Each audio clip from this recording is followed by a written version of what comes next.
Chapter 35.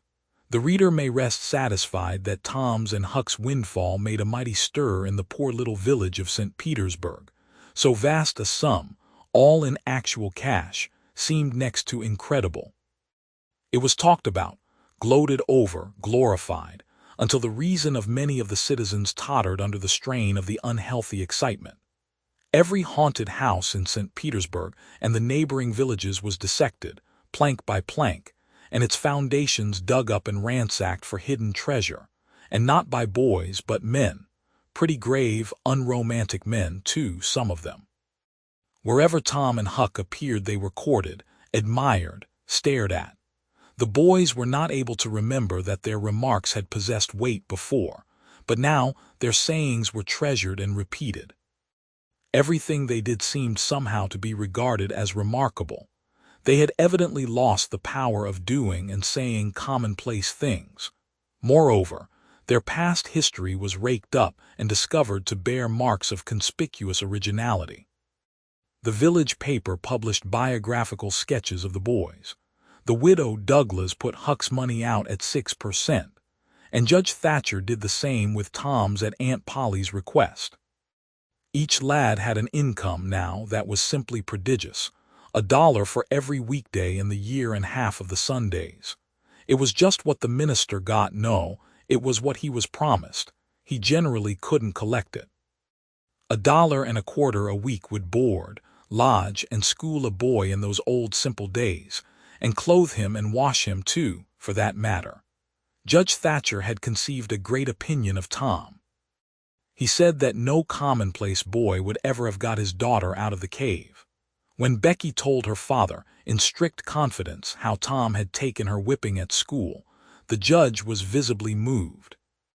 And when she pleaded grace for the mighty lie which Tom had told in order to shift that whipping from her shoulders to his own, the judge said with a fine outburst that it was a noble, a generous, a magnanimous lie, a lie that was worthy to hold up its head and march down through history breast to breast with George Washington's lauded truth about the hatchet. Becky thought her father had never looked so tall and so superb as when he walked the floor and stamped his foot and said that. She went straight off and told Tom about it. Judge Thatcher hoped to see Tom a great lawyer or a great soldier someday. He said he meant to look to it that Tom should be admitted to the National Military Academy, and afterward trained in the best law school in the country, in order that he might be ready for either career or both. Huck Finn's wealth and the fact that he was now under the widow Douglas' protection introduced him into society, dragged him into it, hurled him into it, and his sufferings were almost more than he could bear. The widow's servants kept him clean and neat, combed and brushed, and they bedded him nightly in unsympathetic sheets that had not one little spot or stain which he could press to his heart and know for a friend. He had to eat with a knife and fork. He had to use napkin, cup, and plate. He had to learn his book. He had to go to church. He had to talk so properly that speech was become insipid in his mouth. Whithersoever he turned, the bars and shackles of civilization shut him in and bound him hand and foot. He bravely bore his miseries 3 weeks, and then one day turned up missing. For 48 hours the widow hunted for him everywhere in great distress. The public were profoundly concerned. They searched high and low. They dragged the river for his body. Early the 3rd morning Tom Sawyer wisely went poking among some old empty hogsheads down behind the abandoned slaughterhouse, and in one of them he found the refugee. Huck had slept there. He had just breakfasted upon some stolen odds and ends of food, and was lying off, now, in comfort, with his pipe. He was unkempt, uncombed, and clad in the same old ruin of rags that had made him picturesque in the days when he was free and happy. Tom rooted him out, told him the trouble he had been causing, and urged him to go home. Huck's face lost its tranquil content and took a melancholy cast. He said, "Don't talk about it, Tom. I've tried it and it don't work." "It don't work, Tom. It ain't for me. I ain't used to it. The widder's good to me and friendly, but I can't stand them ways. She makes me get up just at the same time every morning. She makes me wash, they comb me all to thunder. She won't let me sleep in the woodshed. I got to wear them blamed clothes that just smothers me, Tom. They don't seem to any air get through 'em somehow. And they're so rotten nice that I can't set down, nor lay down, nor roll around anywheres. I hain't slid on a cellar door for, well, it 'pears to be years. I got to go to church and sweat and sweat. I hate them ornery sermons. I can't catch a fly in there, I can't chaw. I got to wear shoes all Sunday. The widder eats by a bell. She goes to bed by a bell. She gets up by a bell. Everything's so awful reglar a body can't stand it. Well, everybody does that way, Huck. Tom, it don't make no difference. I ain't everybody and I can't stand it. It's awful to be tied up so. And grub comes too easy. I don't take no interest in victuals that way. I got to ask to go a-fishing. I got to ask to go in a-swimming. Derned if I hain't got to ask to do everything. Well, I'd got to talk so nice it wasn't no comfort. I'd got to go up in the attic and rip out a while, every day, to get a taste in my mouth, or I'd a died, Tom. The widder wouldn't let me smoke. She wouldn't let me yell. She wouldn't let me gape nor stretch nor scratch before folks. Then with a spasm of special irritation and injury, and Dad fetch it, she prayed all the time. I never see such a woman. I had to shove, Tom. I just had to. And besides, that school's going to open and I'd a had to go to it. Well, I wouldn't stand that, Tom. Looky here, Tom, being rich ain't what it's cracked up to be. It's just worry and sweat, and a wishing you was dead all the time.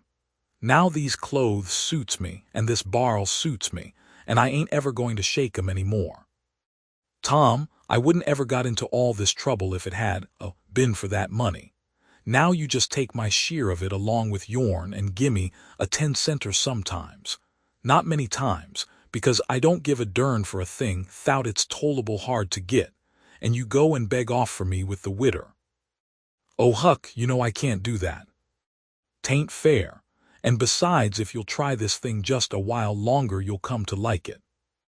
Like it, yes, the way I'd like a hot stove if I was to set on it long enough. No, Tom, I won't be rich, and I won't live in them cussed smothery houses.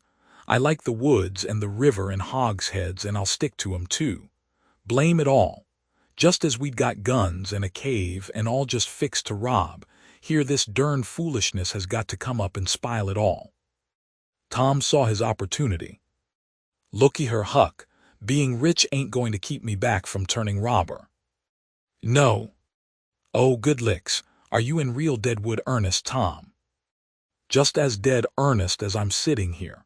But Huck, we can't let you into the gang if you ain't respectable, you know. Huck's joy was quenched. Can't let me in, Tom. Didn't you let me go for a pirate? Yes, but that's different. A robber is more high-toned than what a pirate is, as a general thing. In most countries they're awful high up in the nobility, dukes and such. Now, Tom, hain't you always been friendly to me? You wouldn't shet me out, would you, Tom? You wouldn't do that now, would you, Tom? Huck, I wouldn't want to, and I don't want to, but what would people say? Why, they'd say, MPH, Tom Sawyer's gang. Pretty low characters in it. They'd mean you, Huck. You wouldn't like that, and I wouldn't. Huck was silent for some time, engaged in a mental struggle. Finally he said, Well, I'll go back to the widder for a month and tackle it and see if I can come to stand it, if you'll let me belong to the gang, Tom. All right, Huck, it's a whiz. Come along, old chap, and I'll ask the widow to let up on you a little, Huck. Will you, Tom? Now will you? That's good. If she'll let up on some of the roughest things, I'll smoke private and cuss private and crowd through or bust. When you going to start the gang and turn robbers? Oh, right off. We'll get the boys together and have the initiation tonight, maybe. Have the which? Have the initiation. What's that? It's to swear to stand by one another, and never tell the gang secrets, even if you're chopped all to flinders, and kill anybody and all his family that hurts one of the gang. That's gay, that's mighty gay, Tom, I tell you. Well, I bet it is. And all that swearing, got to be done at midnight in the lonesomest, awfulest place you can find. A haunted house is the best, but they're all ripped up now. Well, midnight's good anyway, Tom. Yes, so it is. And you've got to swear on a coffin and sign it with blood. Now that's something like. Why, it's 1,000,000 times bullier than pirating. I'll stick to the widder till I rot, Tom. And if I get to be a reglar ripper of a robber, and everybody talking 'bout it, I reckon she'll be proud she snaked me in out of the wet. Conclusion. So endeth this chronicle. It being strictly a history of a boy, it must stop here. The story could not go much further without becoming the history of a man. When one writes a novel about grown people, he knows exactly where to stop, that is, with a marriage. But when he writes of juveniles, he must stop where he best can. Most of the characters that perform in this book still live, and are prosperous and happy.